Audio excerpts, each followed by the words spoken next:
Welcome back to another booty-shaking episode of the Basement Ballers podcast. I am Kareem, that's Brahim, and you already know, if you guys have been watching us over the last few months, you already know what this podcast is all about, but it's a footy podcast talking about English football, talking about Spanish football, but this week as well, we're going to be talking about Champions League football because there are some games coming up this week. But without further ado, you already know the format. If you have any questions or anything concerning the podcast, please let us know in the comments. If you have anything to say about any of the topics that we talk about, also in the comments.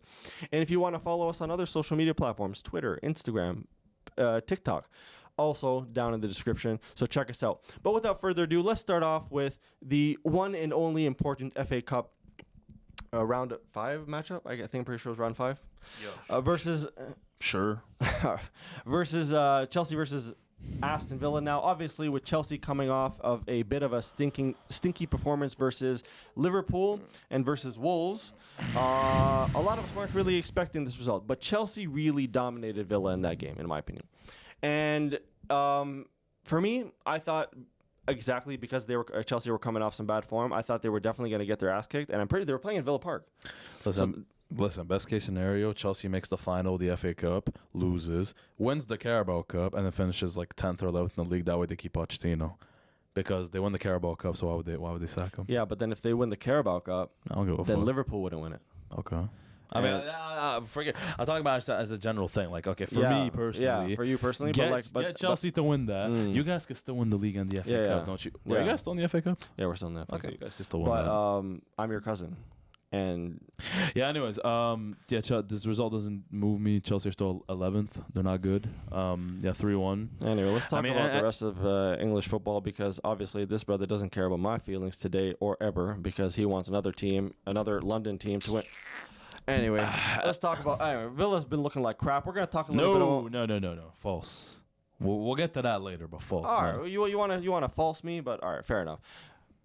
Their form hasn't been up to the standards that they set maybe in December and January. How about that? Sure. Okay. But overall, fair play to Chelsea. They move on to the next round. And that is pretty much everything about the FA Cup this week. Let us know what you guys think about Chelsea. Do you guys think that there's still any... in cup competition, they're doing well? Taking off your shirt and showing your name to celebrate beating Villa in the FA Cup when you're 11th is hilarious, by the way. It is pretty funny, but he scored a banger, man. Enzo? I don't care.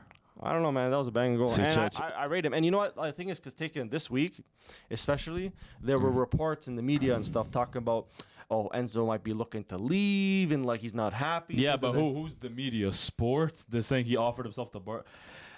That makes no sense. I never saw that report, to be honest. The media. Look, him wanting to leave, I wouldn't doubt. But keep in mind, his whole chest pointing at the bad shit, he did that with Benfica, and then he was gone. Yeah, fair. Did you see the clip? He was doing the same thing. Same season? When he was linked to... he was only... he was in Benfica for 6 months. Oh, true. Yeah, literally pointing to the badge, all that, just to leave. So, I don't mean shit. Facts. No, fair enough. I mean, Enzo's his next team will be at his level, probably like a West Ham or something. Yeah, that's fair. His level. Anyways, we're gonna get to West Ham in just a little bit because damn. But let's talk about Premier League, because there were a couple matches that were of interest for us. But starting off with the first match of this match day weekend, which was City versus Everton. Now this was a game, that was 0-0 up until around the 70th minute. I'm pretty sure where Haaland decided that 71st. But yeah, I had hope, man. It was 0-0. They weren't getting really much. I was like, okay, please drop like a point. I don't expect Everton to win. Just drop points, and Haaland scores a goal. Then he bullies that other dude, Braithwaite. He's just big, man. He's him. Literally one De Bruyne pass, Haaland makes a run, goal. Listen, Haaland is everything that you want a pure striker to be in terms of his ability to finish. Now, weak foot as well, left-footed, cut back, left-footed. 100%. And people talk about tap-ins, this, tap-ins, that. Man, he gets his goals. He's a striker. That's what he does. Now, not every striker in the world has to be a Harry Kane, where they can do more. They can create. We'll get on Harry Kane later, by the way. We'll get on Harry Kane later. But anyway, so City do what they were expected to do, which is beat Everton in a 2-0 fashion. Obviously, that's what everyone's expecting. I think for us, most people are really betting on that Arsenal game and that Liverpool game. If there were going to be games in the season that City will drop points, those are the games that people might be betting on. That Arsenal game maybe a little bit less just because they're playing at home. They're playing at home. Yeah.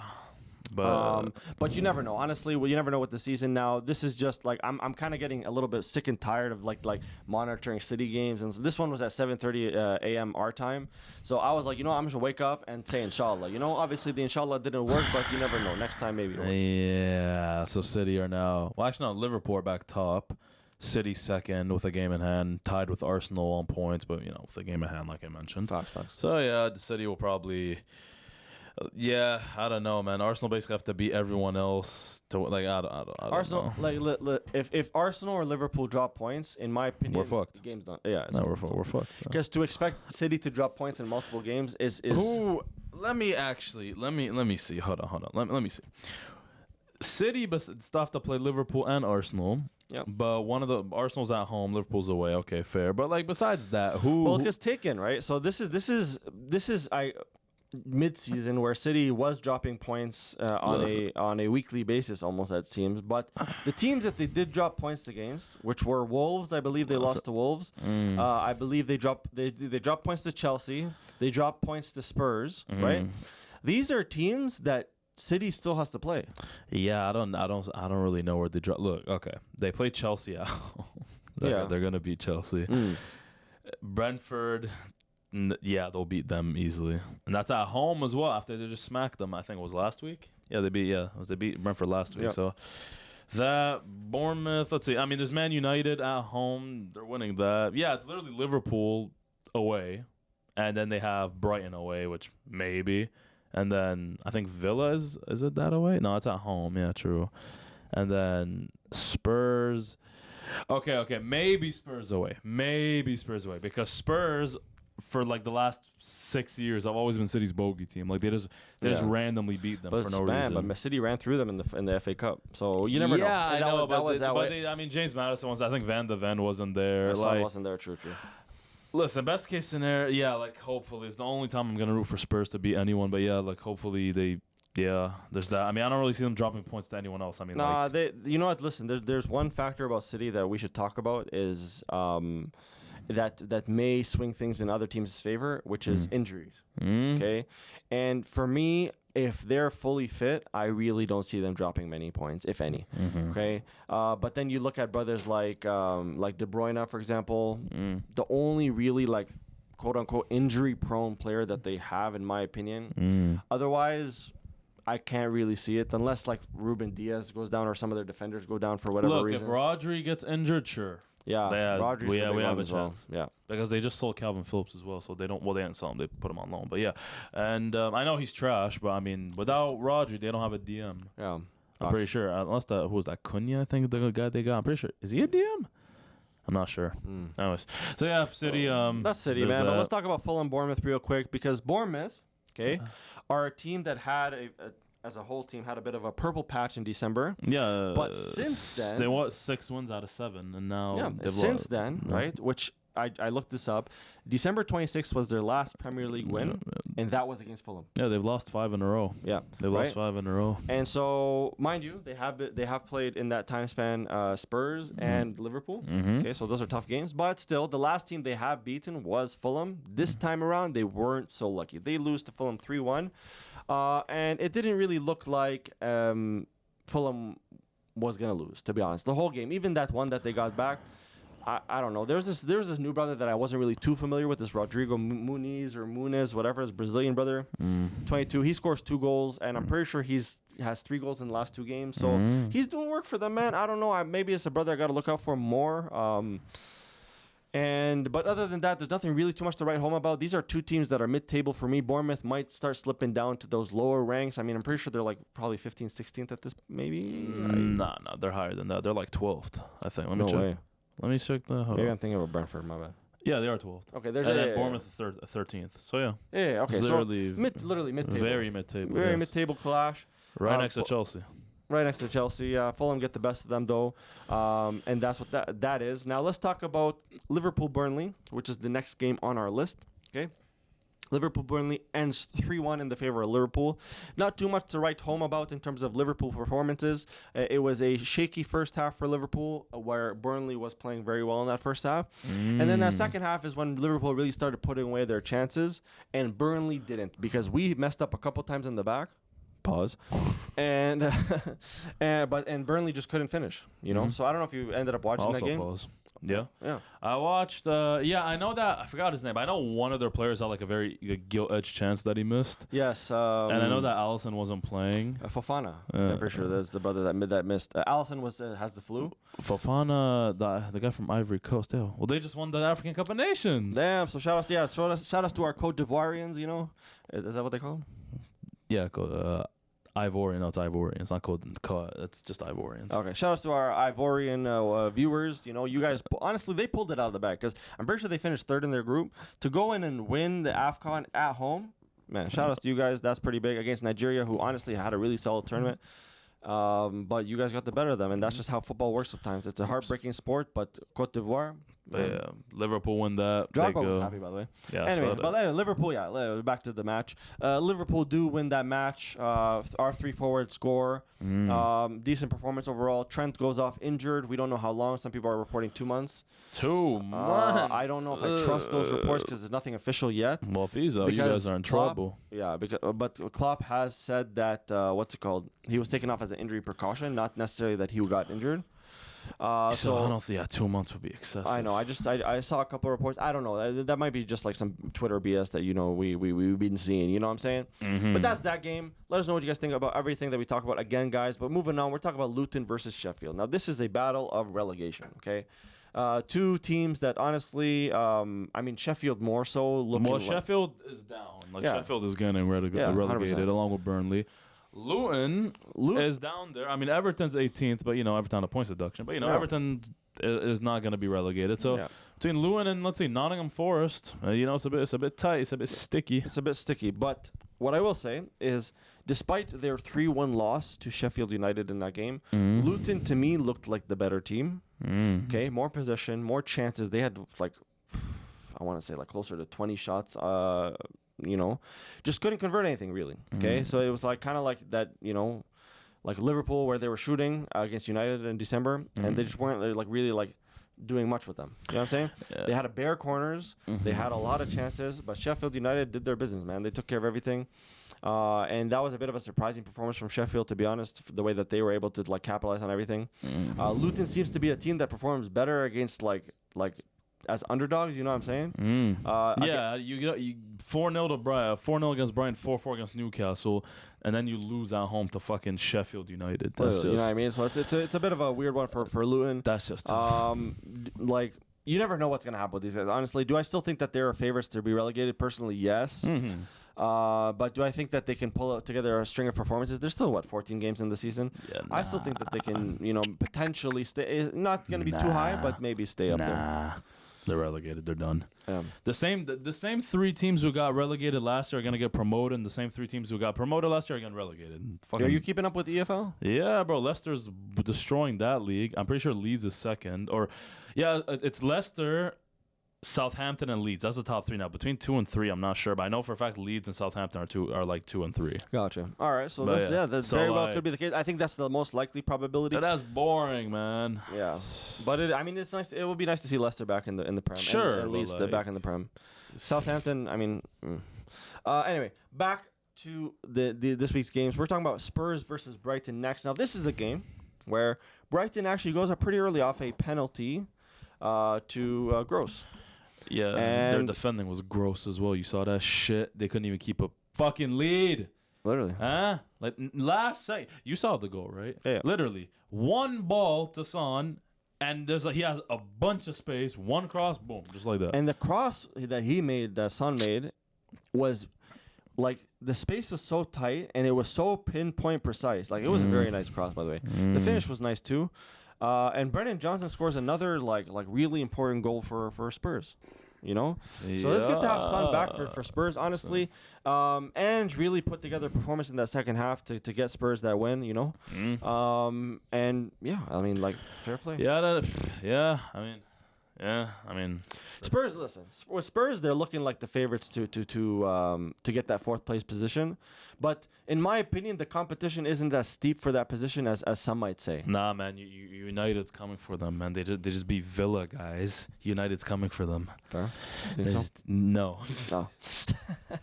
Anyway, back to the match. Let's talk about the next game, though. Brentford versus Wolves. Now, this is another weird game where you have Brentford on one hand, Wolves on the other hand. Wolves, who are similar to Luton, can put together like very nice performances against big teams, right?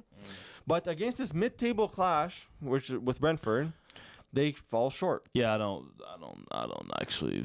Ivan Toney, man, he's whooping us since we got back. Keep in mind, we didn't want to sign him. We didn't want to sign him. He has almost as many goals as Jesus. Yeah. Jesus has 4 goals, and I'm pretty sure they're tied Ivan today. Toney has 3. I'm pretty sure that he has 4 now. He has 4. I'm pretty sure he has 4. Yeah, So, because there was a comparison online that I saw between him and Jesus. LOL. But Jesus is still injured though, no? He's not. Yeah, he's like coming back. I mean, he was on the. I think he is injured. Yeah, because he didn't come on today. Maybe that's precaution. Maybe he is still injured. I'm not sure. We didn't need him though. Yeah. We didn't need it. So, anyway, but yeah, Ivan Toney is him. Honestly, I think Arteta did say in that January transfer window that the club just doesn't have money like that. Y'all spent 100 and some million on Rice, which, to be honest, so far so good. That's not even the issue. We spent fucking 60 on Kai Havertz. Fair. Yeah, but Ivan Toney's not going to cost you less than 100.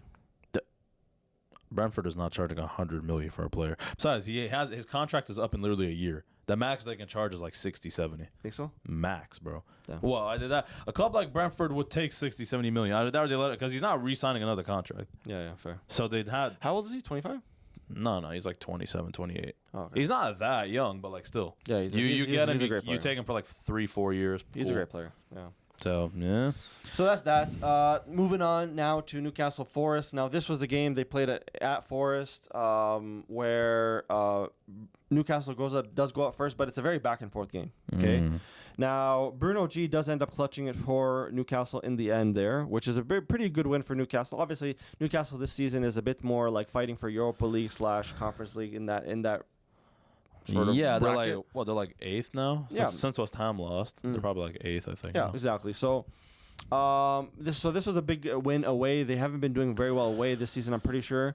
And Bruno G, every time that brother scores, this brother hits every single celebration on the planet. Bruno G, why you giving him nicknames? He's a grown man. Bruno G. I like his haircut.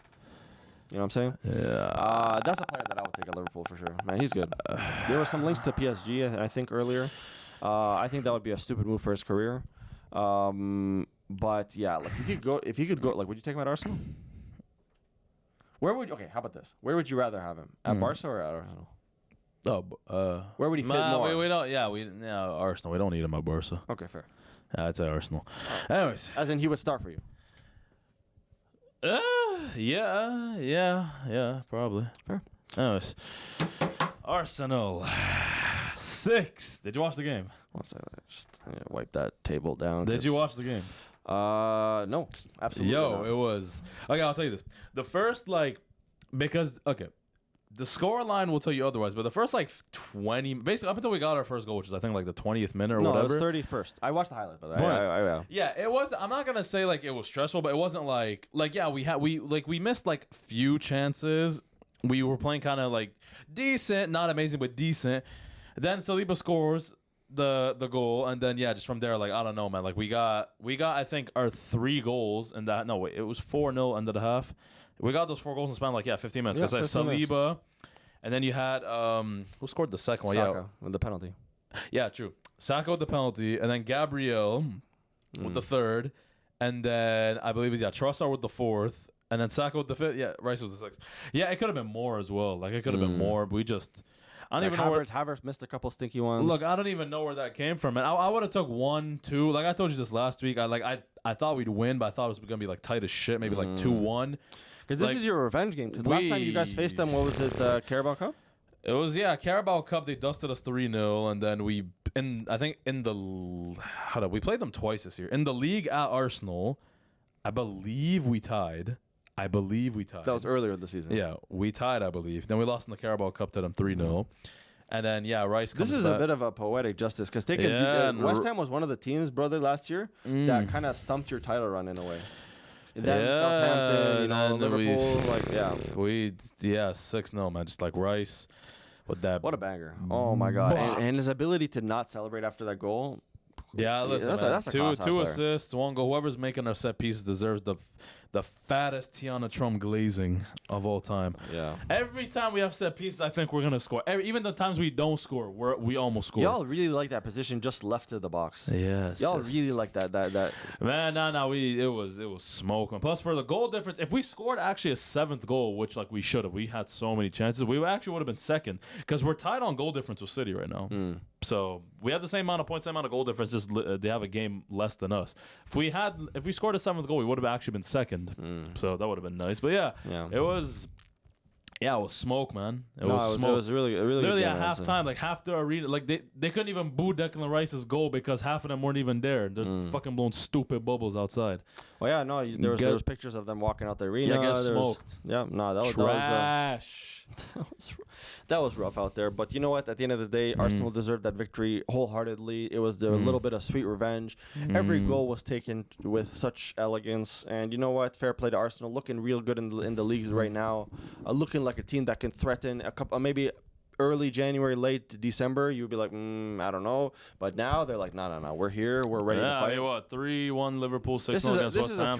This is a 3-team title race, bro, at the end of the day. Yeah. So y'all doing your business. Now, you guys have not this week, but next week, some Champions League to think about versus Porto. But that's next week's business. This week, y'all did your thing, all right? And I think Porto is definitely a team that you guys can clap up. Pause. Final game of this week's Premier League is United versus Villa. Now, we did mention Villa earlier on a little bit with the FA Cup stuff, but this game was... They're getting away with murder, man, United. Yeah, they're definitely... They're getting away. They definitely Bro, I don't know how the fuck they won that. But the thing is, right, the only funny thing about this is McTominay... Don't get like, let's get something straight. McTominay is very bad. He's a shit player. But the fact he keeps scoring goals, and very clutch goals as well, is going to make United want to keep him. It's great. Here's the thing, right? This is either way, out of whoever were to win this result, I prefer United winning it just because, like, it's fucking United, they're like 7th. I don't give a shit. Villa drop points, and McTominay scores a winning goal. So, like, it's cool. Okay, but, like, with McTominay, right? It's like, the thing is that, like, he always finds himself in the box, right? He plays more like a false 9 in a way. Bro, he's more of a striker than he is a midfielder. Yeah. I don't know why. Because like his game, like to be a midfielder, your game, and especially the way that Ten Hag plays him, your game has to be really complete. How does Ten Hag play him? How does Ten Hag play him? Ten Hag doesn't play anyone anyway. Ten Hag's shit. He doesn't have any tactics. I know, but like but my point is the positioning that he places McTominay in, right? You need to be more of a complete player, which is why some of his inadequacies are really highlighted, right? But rather, the way Scotland plays him, I'm pretty sure, is up front, right? As a striker, I'm pretty sure. Not even, no. Pretty bro. sure For Scotland, the last few times he's played as a center back. Yeah, maybe I don't want Scotland, but I remember he's maybe not in November, but I'm pretty sure one of the earlier international breaks, this brother scored like 2 goals one game. He was playing up front. Listen, man, all I'm saying is that McTominay is shit, but he gets the goals. So like, United stay trash. It's great. I don't know how they won. Like I told you, Onana actually pulled off like a bunch of good saves today. No, he was solid. Douglas Luiz missed like 2 easy chances. Fucking wasn't it? Ollie Watkins also missed a chance. Like, listen, man. United get the win. They get away with murder. I mean, it's not going to sustain itself. United are going to have a smacking. Like, any week now, they're about to get smacked. I mean, I know they play City and not too long, I believe. They're going to get a smacking in some game. It's going to be great. Well, the funny thing is that, so, like, for a while there, United and Chelsea fans were going back to see which team is more mid, right? Yeah. And United over the last couple of weeks have gotten the better of Chelsea. Now, Chelsea do play tomorrow against Crystal Palace, so they haven't played their this week's match yet. Yeah, okay? And they're gonna a game they'll win because Crystal Palace is really depleted. Elise's out, Eze's out, and Chelsea. I think the last time Crystal Palace has beaten Chelsea has been like decades ago. I don't even know. Chelsea always beat Crystal Palace. Yeah, fact. No, Chelsea doesn't really struggle with Crystal Palace. This time won't be much different in my opinion, but we'll definitely see it tomorrow. I believe that's at 3. But overall, Højlund gets his goal. McTominay gets his goal. Now Højlund, we're gonna play a little bit of a start sub sell in just a bit here. But Højlund does get his goal. He's finding his form in the Premier League. Yeah, 5 goals in his last 5 games. Yeah, is that a player? Before we get into the start sub sell, is that a player that you personally rate? Yeah, I rate him, I guess, but like, he's one of United's better players, isn't he? Look, yeah, but even like today's goal, like obviously he has to finish it, but like it was basically gift wrapped to him. So I'm not gonna look too much into it. Look, I don't watch United every single game. Look, some stuff I've seen of him has been decent, but like I'm not gonna go like crazy glazing right now. Okay, So fair enough. And did you saw that Villa that Douglas Luiz like celebration? yeah, the shimmy. Yeah, I didn't get it. Shot. Like was there Why like not? beef? Like I don't know. Like well, because he had a goal-bound shot get blocked by Varane, and 2 seconds later he scored, and then that's why he shimmied in front of Varane. I don't know if there's beef or not, but like, shit. Hold it. But anyway, United do end up getting that win, and that's fair play to them. Honestly, they're sixth now. Still, or have they? I don't think they've been. I think Villa's still fifth. Hold on. Yeah. Let's see.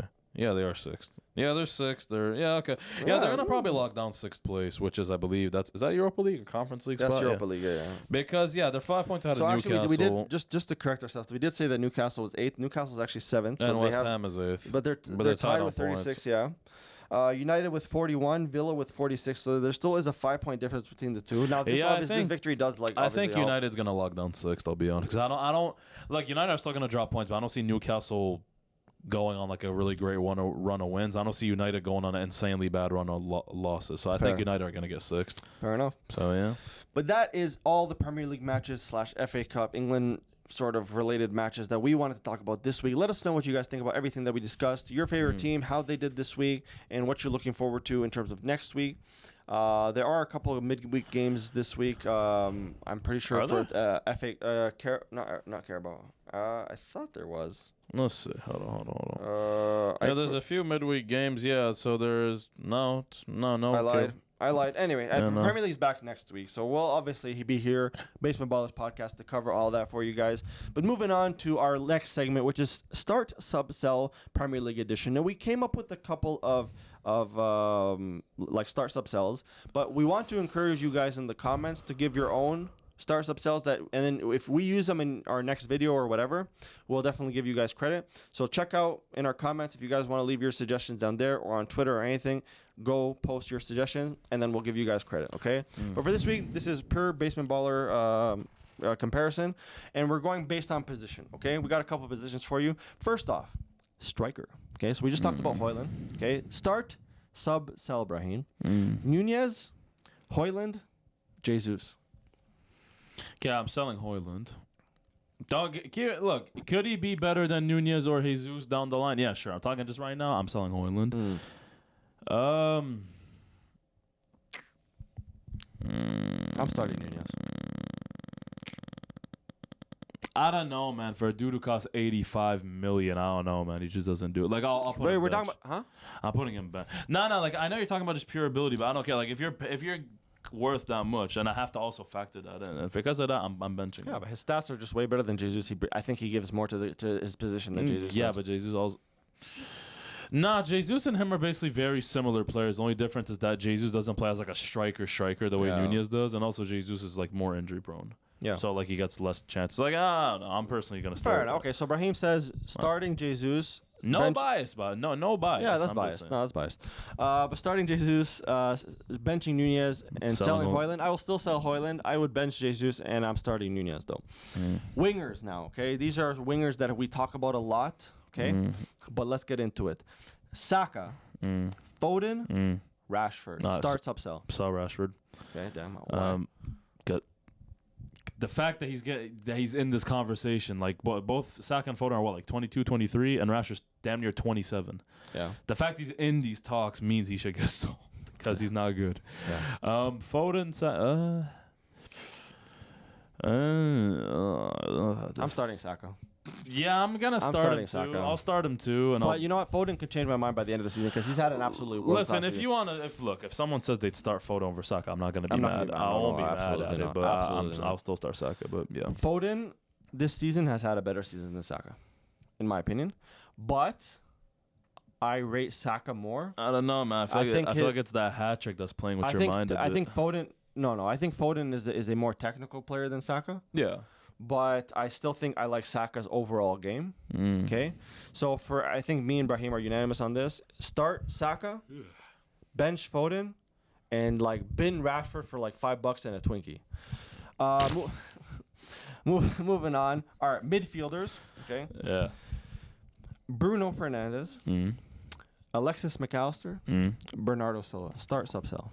Sell Bruno. He's not good, man. He's not good. I don't care what the. You didn't see how he was motivating the team today? No, fuck off. I don't care about GA. Bruno Fernandes is like, I swear, one of the worst players I've ever seen. He's so bad. He's so bad. Okay, he's fucking terrible. A few weeks ago, I saw a post. He's like McTominay. To me, Bruno was like McTominay. No. To me, he's like McTominay. Like Bruno Fernandes, GA saves him. Like, take away GA, his overall game is fucking putrid. Yeah, but you have to consider GA. He's providing output. That's output. Yeah, output that's doing what? Leading them to 6th?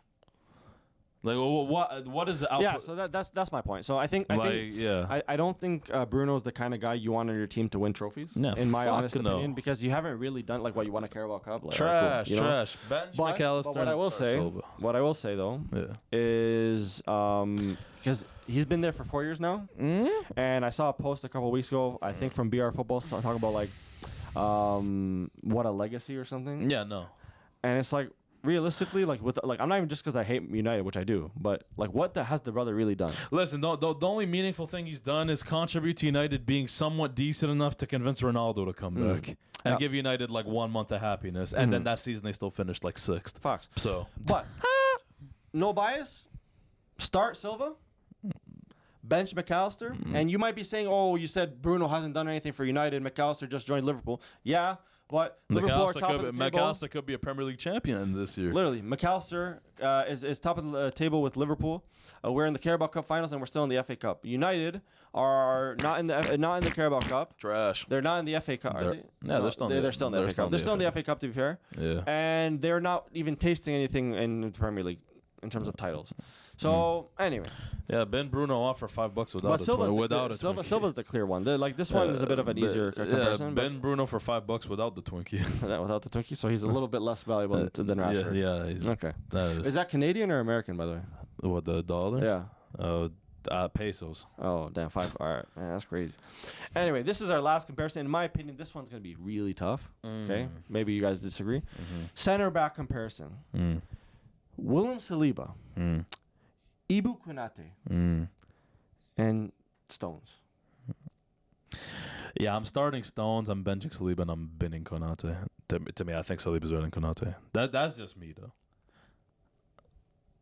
I think the differences between them is very negligible to the point where, like I wouldn't be mad if you said he's better than Saliba. But then again, Saliba's way younger and didn't have Van Dijk next to him to mentor him.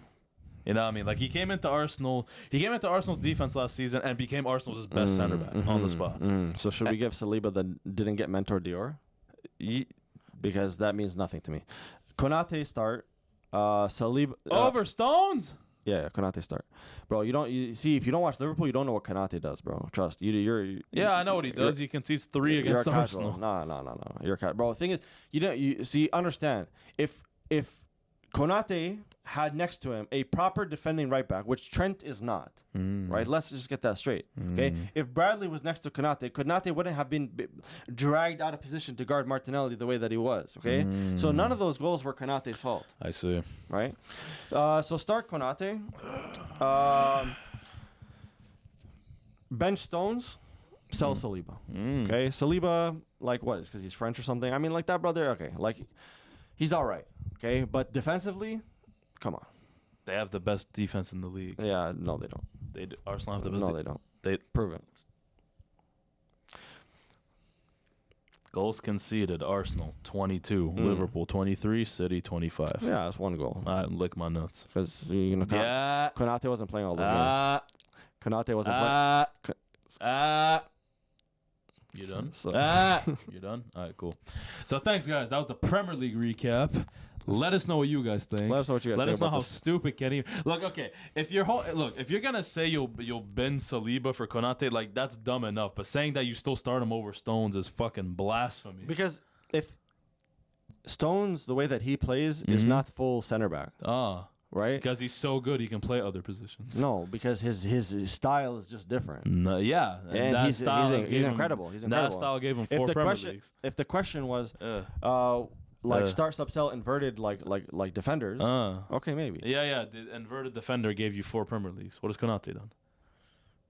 He's held 5th place. He's given you Europa League in his first full season at Liverpool. He's given you Europa League. Sure, but are you aware that brother has like a horse-like penis? All right, moving on. La Liga.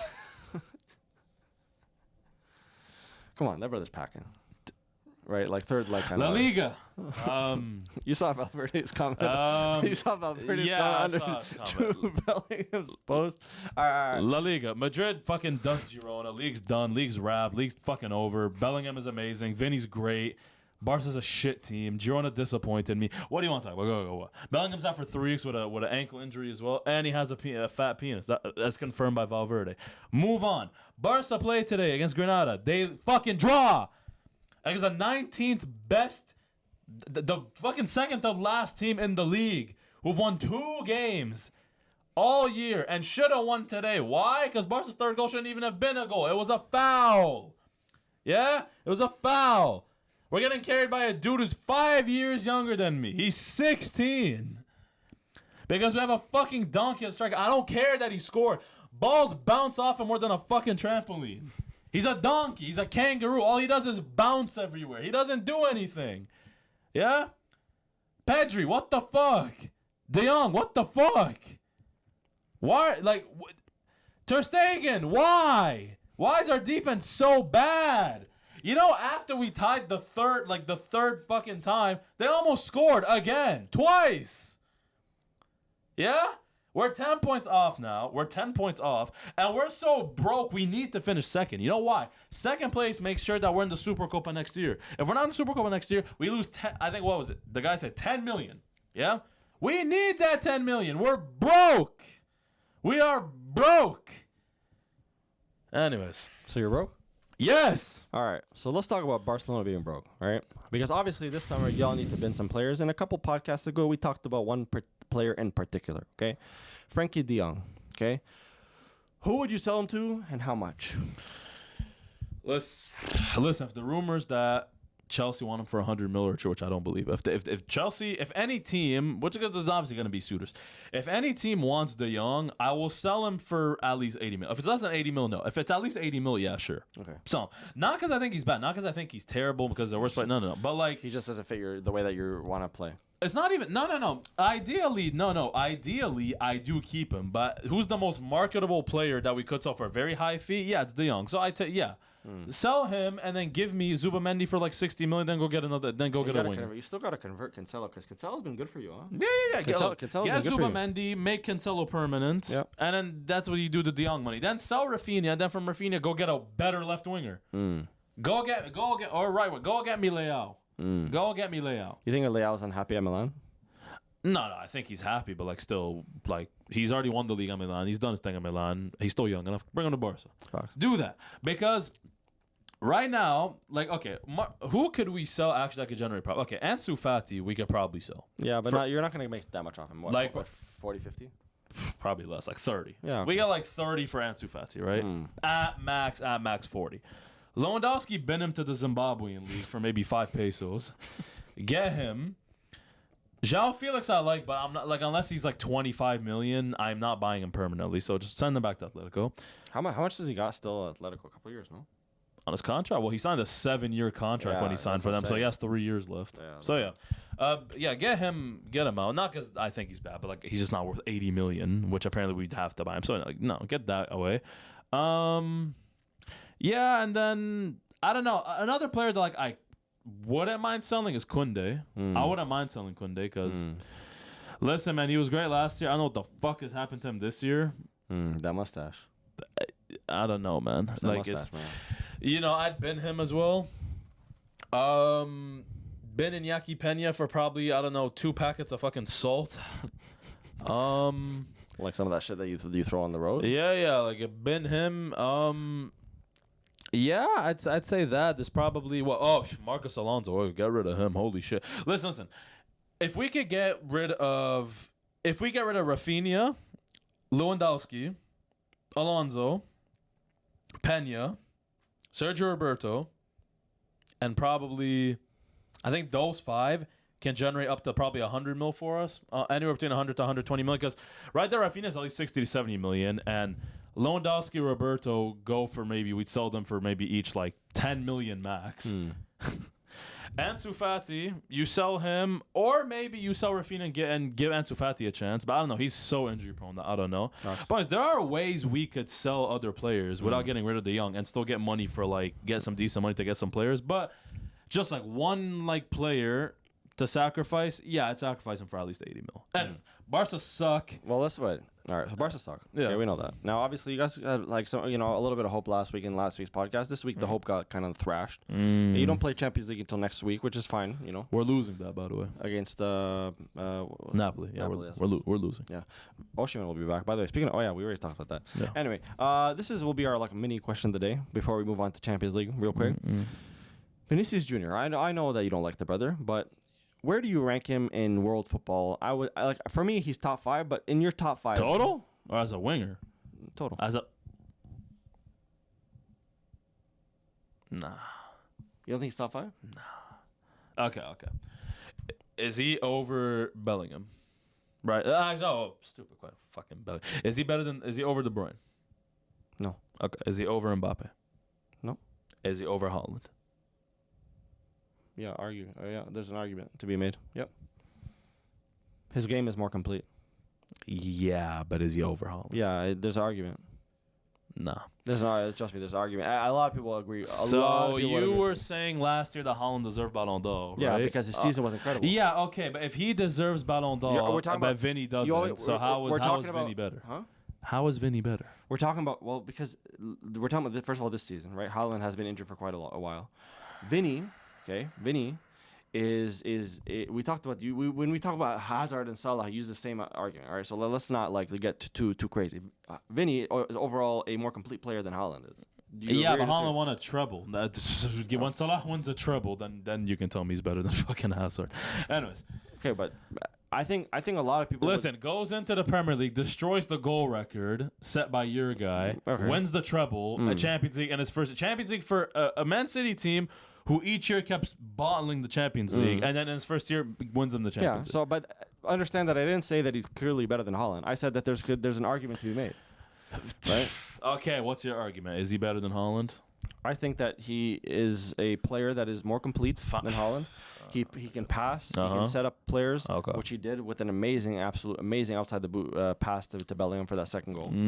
I think your recency bias is fucking with you, man. I don't think so, man. He's been for the last 3 years. He's been putting in performances, and not just that, but Haaland. One of the things that people question Haaland about, which Vini doesn't have, is his ability to perform in clutch situations and in big games. Sure, Vini has that. Okay. Vini has destroyed Barcelona in the Clásico a couple weeks ago. Against Girona, he clapped them cheeks. Pause. And in Champions League final against Liverpool, it was his goal that won them the game. The trophy. So there is an argument to be made. I'm telling you, there's an argument to be made. All right, cool, fine. 4 or 5. He's 4. So you already agreed 2 players are better than. Okay, is he better than Salah? Right now? Is he better than Salah? Yes. Right now, yes. Interesting. Yes, bro. No. See, the thing is, bro, because you're asking, do I think Haaland is better than Salah right now? Is he better than Griezmann? He's not. Yes. Have you seen Griezmann? I love Griezmann. Have you seen his stats? Have you seen his? If it wasn't for Griezmann, Atletico would be 9th right now. Yeah, no, I can see that. Have you seen Griezmann? Have you seen Vini? Listen, take away your Real Madrid bias. It's not Madrid. Vini is top 10. You said it yourself. He's not top 5. He's top 10. Sure, you he's said not it top yourself. 5. No, he is. You said it yourself. Okay, that when you play Vini, you want to poo yourself. Yeah, okay, plenty of players. Does Griezmann make you want to poo yourself? Yes. Really? Yes. Okay, I don't want to poo. All right. He's not top 5. Top 10, sure, he's not top 5. No, trust. He's top 5. Okay. For me, top 5 in the world is somewhere it's maybe Mbappe 1. You just okay, sure. Mbappe 1. De Bruyne 2. Vini 3. Haaland 4. Rodri 5. Something like that. Okay. Anyways, yeah. So you don't think so? I think that's a pretty good list. Anyway, let us know what you guys think about the question of the day, though. We got to move on to Champions League. Let us know what you guys think. Where do you think Vini ranks in the world rankings? Brahim seems to think he's top 10. I'm thinking he's top 5. He's that guy. Anyway, Champions League predictions this week on Champions League, starting Tuesday and Wednesday. Okay, we got the 4 following games: Manchester City versus Copenhagen at Copenhagen. Also, Vinny's not better than Harry Kane. Vinny is not better than Harry Kane. Argument. Man City versus Copenhagen. Okay, Madrid versus RB Leipzig. Yeah. In Germany. Lazio versus Bayern. Yeah. In Italy. Yeah. And then PSG versus Real Sociedad. You want me to tell you the result of just these games, or like next week we'll talk about next week games. But like the total like aggregate score. No, they're just this week's games. Fine, okay. Man City, it's gonna be at Copenhagen. Yeah, they're beating them 4-0. Okay, 4-0 Man City. I'm gonna go 2-1 Madrid. I'm going for a draw. Bayern Lazio is gonna be a draw. I'm gonna say 1-1. And I think, hot take, I think Real Sociedad beat PSG. I disagree. 2-1. I think Real Sociedad beat PSG 2-1. Okay, so my opinion. Yeah. City. I'll say 4-1. I'll go. Okay, I think Copenhagen could score. I don't think they're scoring. This isn't United. But it's still at their arena, and anything can happen. Okay. Right, but still it's gonna be like 3 or 4-1. But let's say 4-1. Okay. Madrid versus Leipzig. That's 3-1 for Madrid. Okay. Okay. Actually, Bellingham out, eh? Yeah, Bellingham's out. That's what I'm saying. It's going to be 2-1. 3-2. 3-2 Madrid. Lazio versus Bayern. That's going to be 2-1 for Bayern. I don't know, man. Bayern have been mad shaky this year. They have in the league. I think not even in Europe, man. The Champions League. Don't get me wrong. They topped the group, but each of their games was nervy, except probably I'd say. Like, yeah, each of their games was nerve, man. I'm trying to think. I can't even think of one game where actually, like, they did well. Like, Copenhagen, I'm pretty sure they drew against them, and then they beat them, but unconvincingly. Yeah. But speaking of like, Bayern, by the way, if Bayern come out with 0 trophies this season, which is very historically bad for them. Hilarious. Right? That would be hilarious. Hilarious because they're out of the German Cups. The only trophies they can win are Champions League and League. They're not winning the league. They're probably not winning the league, and I doubt they win the Champions League. Yeah. But if that happens, Tuchel's out. For sure. He has to be out from now. Because imagine you're Bayern. You sack Nagelsmann, who, to be fair, was doing a decent job for Bayern, for this brother, and you have won nothing under him. Actually, yeah, I'm pretty sure that they won the league. They won the league. They won the league last season. But, I mean, come on. Nagelsmann did like 90% of the work. Nah. I mean, look. Yeah, I don't know, man. Yeah, they need to sack him. Yeah. Okay, so you have that, and then you have, for me, PSG, Real Sociedad. Now, the thing is that Real Sociedad has not had a very strong record in the league, in La Liga this, what's it called? Like as of late. Okay. And PSG has. Okay, so their league forms, I know it's not completely 1-for-1, but because it's in France, I'm going 3-1. I'm going 3-1 PSG. Look, based on Champions League form, and because look, I'm pretty sure they finished second, level on points with Inter Milan in their group. So I don't know, PSG. I don't know. But that was a PSG, bro, that were not doing amazingly even in their own league at that time of when they were playing those group stage matches. This time, their team feels more formed. It feels more cohesive. Mbappe's doing Mbappe things. And again, it's in France, man. I think PSG wins 3-1. Yeah. I don't know. Yeah.